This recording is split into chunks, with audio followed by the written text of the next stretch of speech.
శుక్లాంబరధరం విష్ణుం శశివర్ణం చతుర్భుజం ప్రసన్నవదనం ధ్యాయేత్ సర్వవిఘ్నోపశాంతయే అగజానన పద్మార్కం గజానన మహార్నిశం అనేకదంతం భక్తానాం ఏకదంతముపాస్మహే. ఓం గం గణపతయే నమః. ఓం శ్రీమాత్రే నమః. ఓం శ్రీ గురుభ్యో నమః.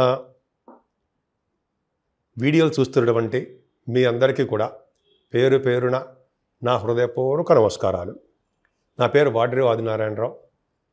నా cell number 7075389589 7075389589.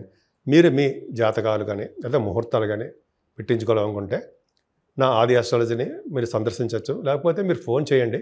Me date of birth, time of birth, place of birth ఉంటే మీ జాతకాల్లో కూడా మీకు పెళ్ళిళ్ళ గురించి వ్యవహారం కానీ లేకపోతే మీ జాబుల గురించి కానీ మనం చెప్పవచ్చు.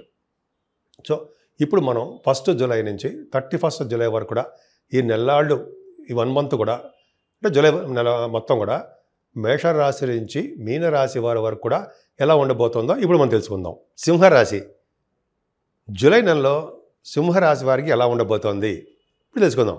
ఫైరీగా ఉంటారండి మీరు, తెలివిగా ఉంటారు, ఆదర్శమూర్తులుగా ఉంటారు, మీరు ఫైరీ కోపంగా ఉంటారు, స్పీడ్గా ఉంటారు. అగ్నితత్వ రాశిలో అగ్ని ఉన్నాడు కదా, మరి మీరు ఉండకపోతే నేనుంటానా? అంటే అంత తెలివిగా అగ్నితత్వ రాశిలో ఉండడం అంటే ఫైరీగా ఉంటుంటే అర్థం అంటే ఒక మాట ఏంటంటే స్పీడ్గా ఉండము, తెలివిగా ఉండము. ఇలా మిమ్మల్ని చూడగానే ఒక తెలిసిపోతుంది మీరు చాలా పవర్ఫుల్ మ్యాన్ అని. అంత ఉంటారు, ఎలివేటెడ్గా అవుతుంటారు. కొద్దిపాటి భయం ఉంటుందండి. ఎందుకో మనసులో ఎక్కడో చిన్న భయం. గబుక్కని మనం మంచి గబుక్కని ఏం చెడు వైపు వెళ్ళాలన్నా ఏదైనా కొద్దిగా మీకు భయం. కొద్ది మంచివారు మీరు. అంతేకాకుండా మీ కుజుడు కూడా 29th నుంచి కొద్దిగా సెకండ్ భావంలోకి వస్తాడండి. 4th హౌస్ లార్డ్ ద్వితీయంలోకి వస్తున్నాడు. సరే అది పక్క పెడితే కొద్దిగా శనీశ్వరుడు కూడా చూస్తాడు. కాబట్టి ముఖానికి సంబంధించినటువంటి ఇబ్బందులు కలగడానికి అవకాశం ఉంది. అంటే ఎప్పటి నుంచో కొంతమంది ఉంటారు, వాళ్ళకి కంటి ఆపరేషన్ చేయించుకోవడమో, టీత్కి ఆపరేషన్ చేయించుకోవడమో, చెవికి సంబంధించినదో, ముఖానికి సంబంధించిన దెబ్బలు తగలడమో ఏదో ఉంటుందిగా. జాగ్రత్తగా ఉండండి సుమా. అగ్ని వలన ప్రమాదం ఉంటుంది. అగ్ని కానీ ఆపరేషన్స్ కానీ జరగడానికి కొంచెం అవకాశం ఉంది. భయపడకండి.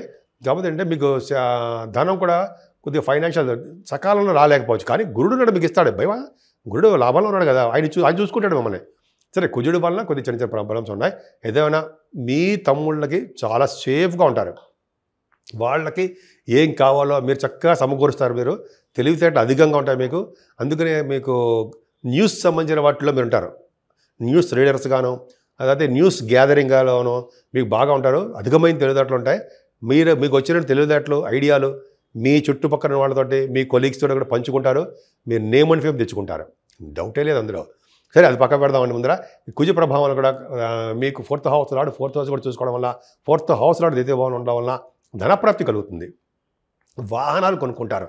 అయితే భూములు కొనుక్కోవడానికి అవకాశాలు ఎక్కువనే. అంటే అందరికీ కాదండి, ఈ జూలై నెలలో మనం కొనుక్కోలేము. కాకపోతే ఏంటంటే అవకాశాలు మాత్రం అవి మీకు ఉంటాయి. 4th భావం ఉండడం వల్ల తల్లిగారికి సేఫ్గా ఉంటారు. అంతేకాకుండా రైతులు కూడా కొద్దిగా వాళ్ళు కష్టపడాలండి. రైతులకు అంత ఈజీగా సక్సెస్ కాలేరు. కానీ మీకు పుత్రులు ఉన్నారు సరే, పుత్రులు పుట్టబోతున్నారు. మీకు సత్సంతానము మగపిల్లవాడు పుట్టబోతున్నాడు. అంతేకాకుండా మీ సంతానం వల్ల మగపిల్లవాడి వలన, మీ అబ్బాయిల వలన మీకు కలిసి వస్తుంది. మీ జాతకం వలన మీ అబ్బాయిలు కూడా కలిసి వస్తుంది. ఎటువంటి ప్రాబ్లమ్స్ ఉన్నా, వాళ్ళకి న్యాయపరమైన ఎటువంటి చిక్కులు ఉన్నా, మీ జాతకం వలన, మీ రాశి ప్రభావం వలన, గురు ప్రభావం వలన వాళ్ళకి దోషాలు తొలుగుతాయి. మీకే కాదండి, మీ పిల్లలకు కూడా ఎఫెక్ట్ ఉంది.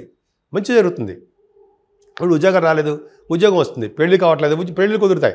ఇట్లా చాలా ఉన్నాయి కాంబినేషన్స్. మనం సరదాగా చెప్పుకుందాం, జాతకాలు చూసినప్పుడు చెప్పుకుంటూ ఉందాం. సరే, ఈ కాంబినేషన్ ఒకటి.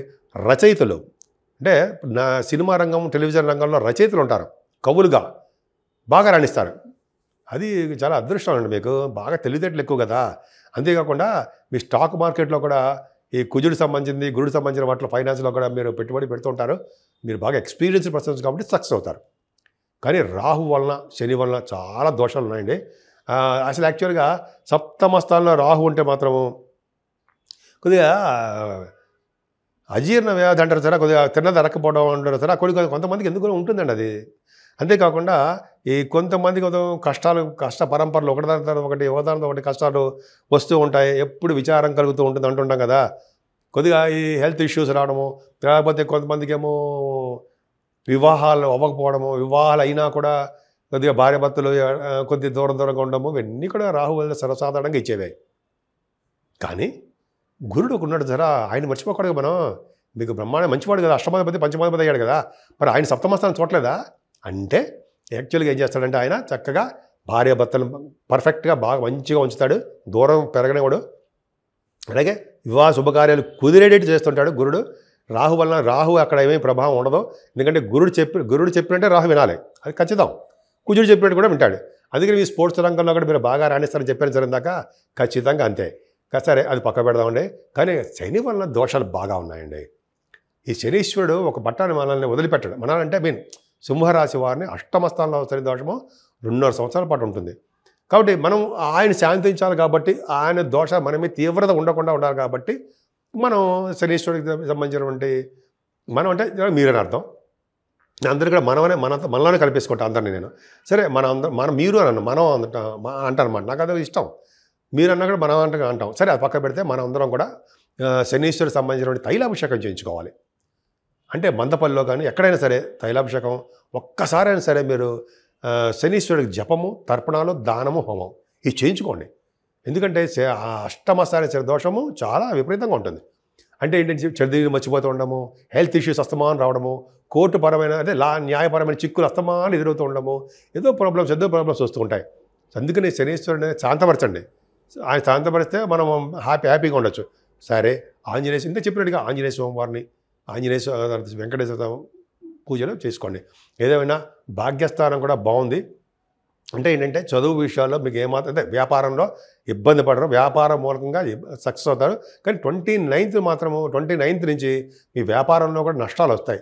ఓ పట్టాన్ని రియల్ ఎస్టేట్ భూములు అమ్ముడుపోవు. ఇప్పుడు బాగానే ఉన్నాయి. 29 తర్వాత నుంచి ఒక నెలల పాటు 40 days అనుకుంటా వాటి కొద్దిగా మీకు నష్టాలు వస్తాయి.